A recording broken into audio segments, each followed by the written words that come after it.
May manok kayo sa bahay pero hindi nyo alam kung anong luto yung gagawin nyo, baka makonsider nyo itong lulutuin natin for today's video. Sobrang dali lang din netong lutuin at for sure mapaparami na naman yung kain. Napanood ko lang din naman to sa feed ko kaya gagayahin natin at titikman natin kung masarap nga ba talaga. At kapag hindi ako nasarapan, sasabihin ko din sa inyo para wag nyo na lang din lutuin.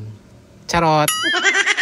So hi mga chiko, welcome back again to my mini vlog. Bali, heto nga pala yung mga iilang ingredients na kailangan natin. 5 buong bawang nga pala yung gagamitin natin dahil nga garlic chicken nga to. Tapos tomato paste. Liquid seasoning na original. Baka naman nor.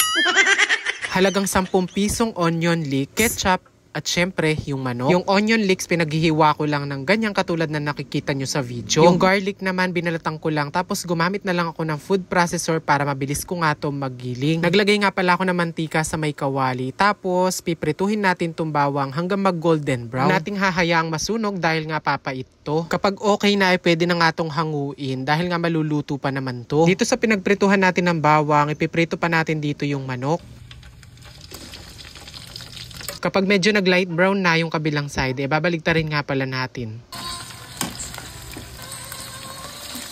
Nung okay na, pwede na nga natin tong hanguin. Hati ko nga pala yung mga bawang na pinrito ko kanina at isasama ko nga dito sa igigisa natin na manok. Katapos haluin, pwede na nga nating ilagay dito yung ketchup. Sa tomato paste naman, maglalagay lang tayo dito ng konti.